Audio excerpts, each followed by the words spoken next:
Hi listeners, this is Lori from Her Half of History. It's March, and in the US that means Women's History Month. I'm celebrating with free-to-everyone bonus episodes every Monday, all month long. I'm also celebrating with a prize drawing where a listener like you will win some free Her Half of History merch. There are 4 ways to get yourself in the drawing. You can 1. Sign up as a supporter on Patreon, any level. 2.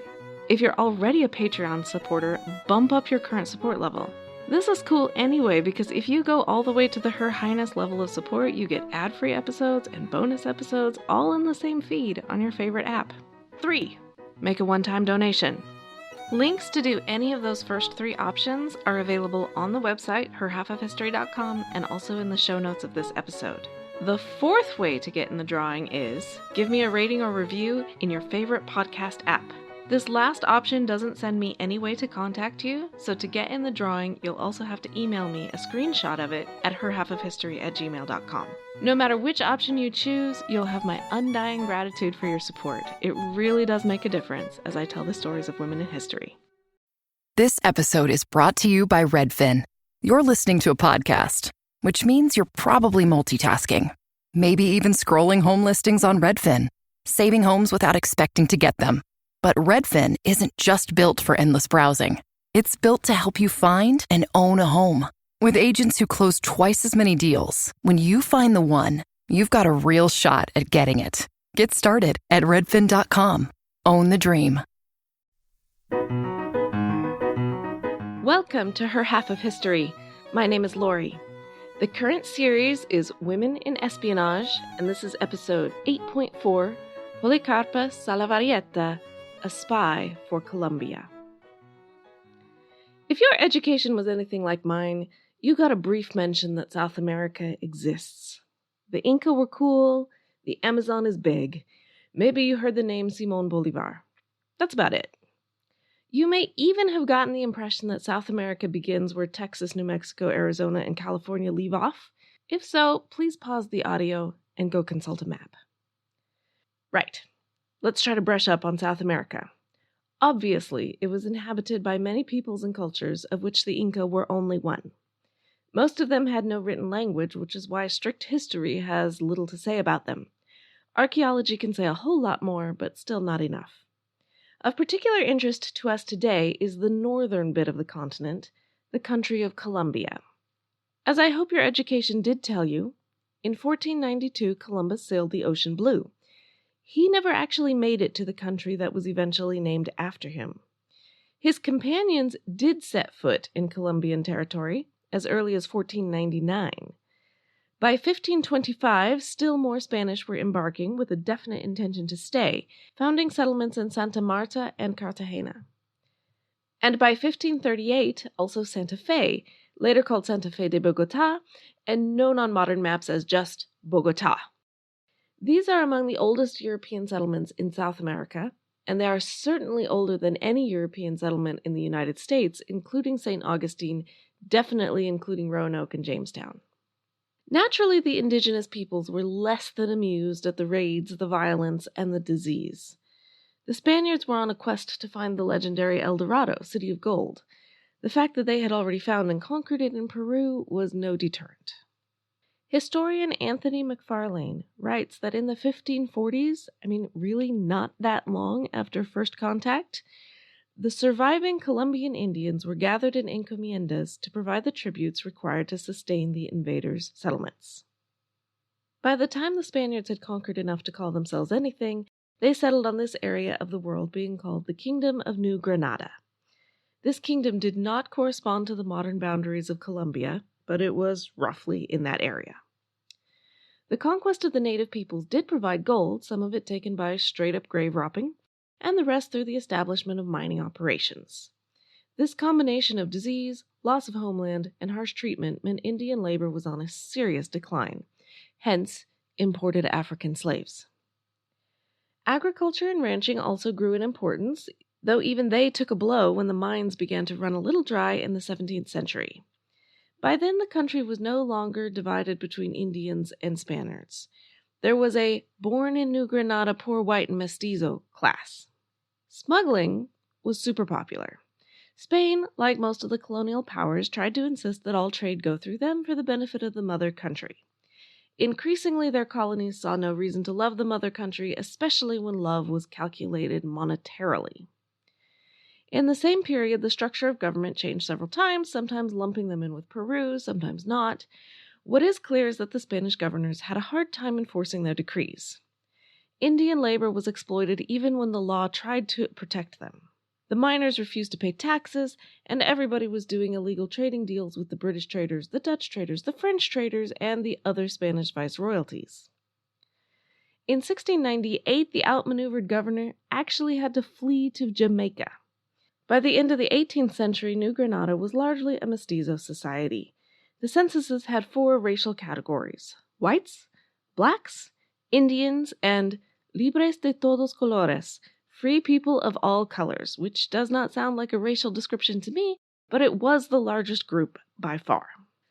As I hope you can see, the colony held a great number of people who had no good reason to be loyal to Spain.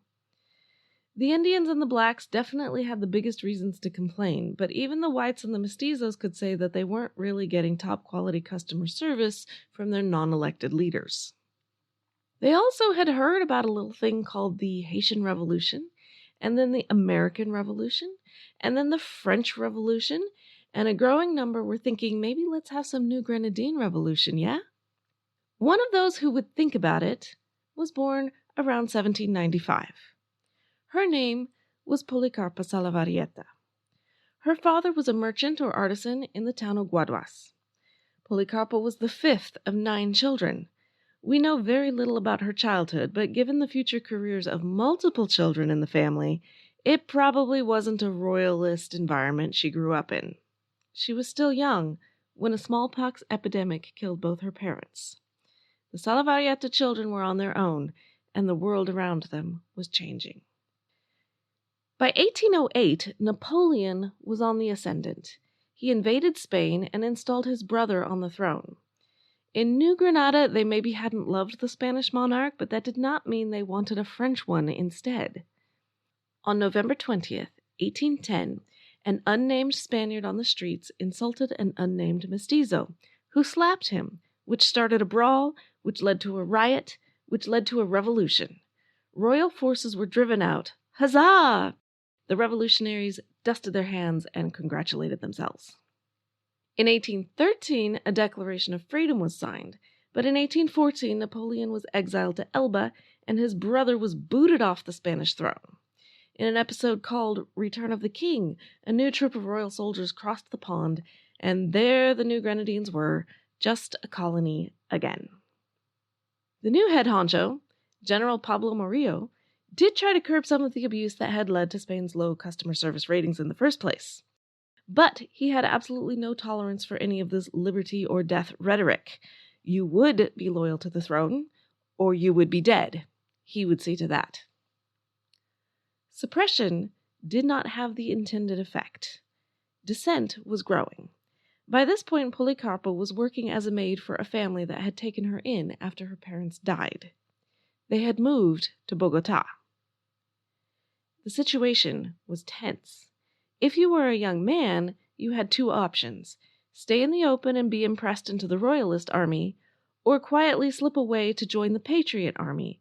Neutrality was not really an option. Conscientious objection was not really an option. Venezuelan-born Simón Bolívar was the head of the movement, but the local man on the ground was Francisco de Paula Santander. He had a growing army. Growing armies need food, equipment, and information, and for all of the above, he needed spies. Men were always the first choice, of course, but they weren't super available. If they were royalists, they couldn't be trusted. If they were rebels, they had fled out of the supply centers where the information was to be found. Women were the perfect answer. Andrea Ricante de Lozano was a Bogotá homeowner. She took Policarpa in and gave her a base of operations. At least 5 other women were also in the circle. Together, these women recruited men and sent them to Santander. Policarpa is said to have done this the time-honored way, by flirting. Once converted to the cause, the women provided them with instructions on how to get to Santander.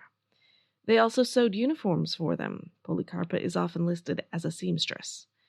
They also collected other supplies and sent whatever information they could gather on the royalist forces who held the city. While I cannot pinpoint any particular piece of information that Policarpa was responsible for passing on, historians have determined that the women's efforts in general were crucial. Unfortunately, the Spanish army made the same determination. An army sergeant followed Policarpa's 12-year-old brother to Andrea Ricante's door. Policarpa kept the sergeant busy in a shouting match, while Andrea bribed the two accompanying guards to let her burn a sheaf of papers that contained letters from patriots, a list of financial supporters, letters from guerrilla chiefs, and the disposition of the Spanish army. Discipline in that Spanish army was apparently not at all tight if the two guards could be so easily bribed behind their superior's back. Despite the absence of proof, Policarpa was arrested. That tends to happen when you've been shouting at an army sergeant. Andrea was not arrested on account of her pregnancy. But proof against Policarpa was very soon forthcoming. The royalists caught a group of men escaping to the rebels, and they were carrying letters signed by Policarpa. Hey there, it's me, John Stamos, in partnership with Cologuard. And a little birdie told me you're over 45. Listen, that's not old, it's really not. But it's an important age. If you're at average risk, that's when you start screening for colon cancer. And look, it's okay to be nervous, but it's not okay to ignore your own health. It's time to see if the Cologuard test can be an option for you to get screened. All right, I'm glad we had this little chat. I didn't think the pain from the shingles rash would affect simple, everyday tasks like bathing, getting dressed, or even walking around. I was wrong. Though not everyone at risk will develop it, 99% of people over the age of 50 already have the virus that causes shingles, and it could reactivate at any time. I developed it, and the blistering rash lasted for weeks. Don't learn the hard way, like I did. Talk to your doctor or pharmacist today. Sponsored by GSK.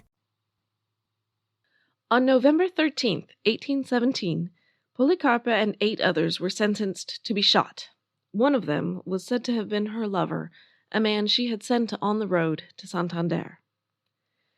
According to one of the prison guards, Policarpa was told that if she swore loyalty, she could go free, but she defiantly refused. On November 14th, the firing squad assembled in the main plaza of Bogotá. Per custom, traitors were meant to be shot in the back while kneeling with hands tied behind their backs. It was intended to be a warning to others with rebel sympathies.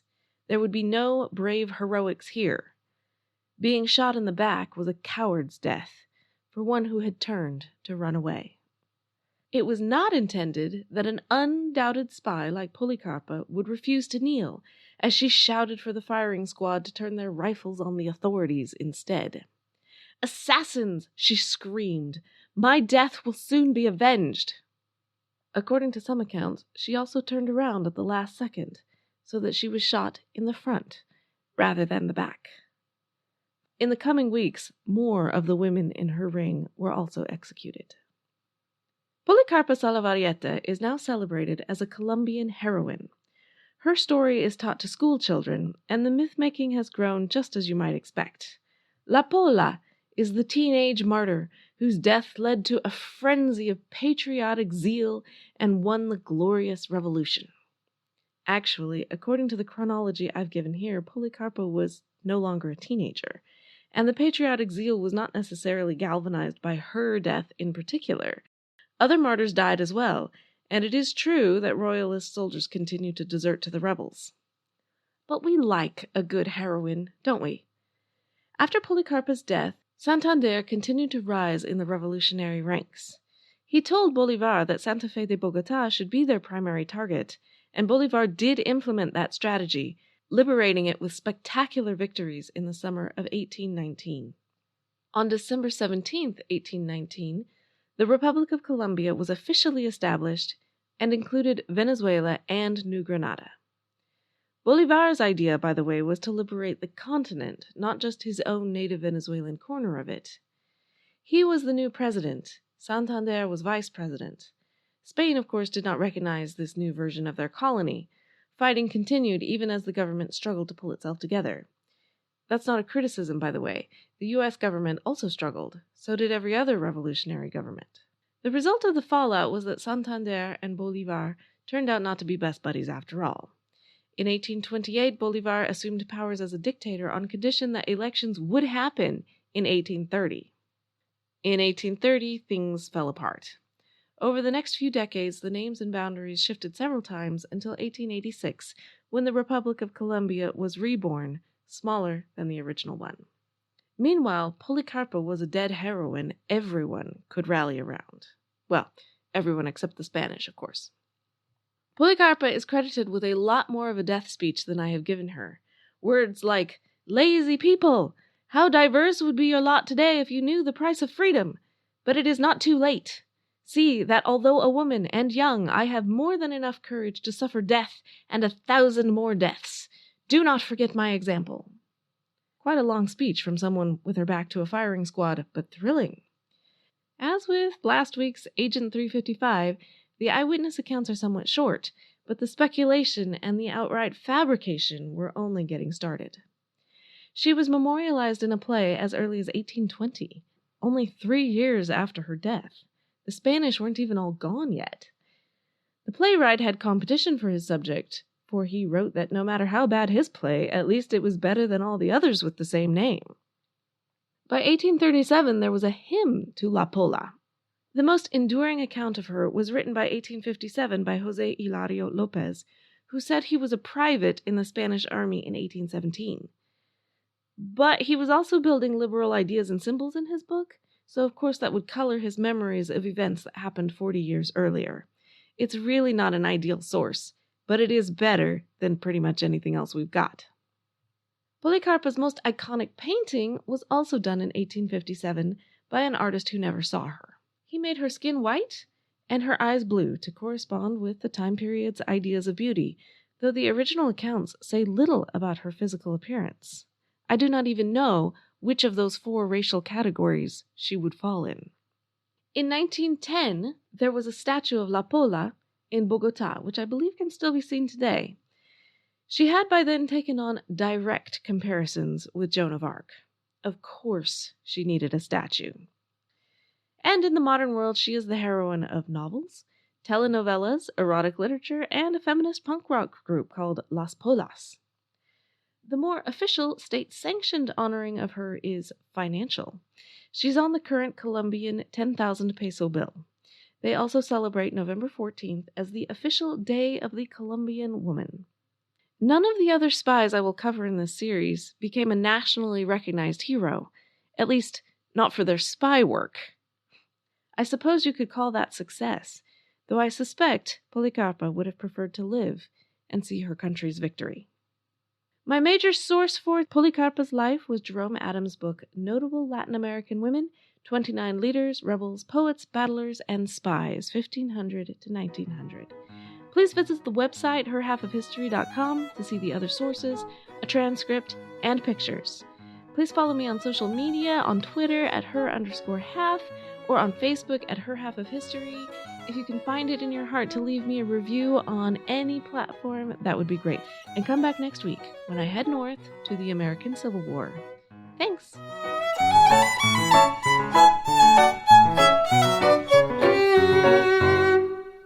It's tax season, and at LifeLock, we know you're tired of numbers. But here's a big one you need to hear. Billions. That's the amount of money in refunds the IRS has flagged for possible identity fraud. Now here's another big number. 100 million. That's how many data points LifeLock monitors every second. If your identity is stolen, we'll fix it guaranteed.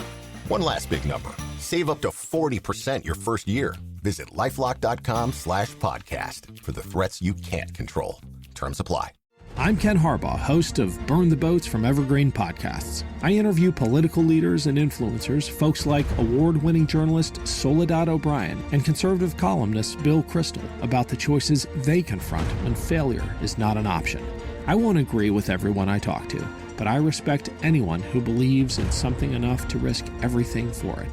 Because history belongs to those willing to burn the boats. Episodes are out every other week wherever you get your podcasts.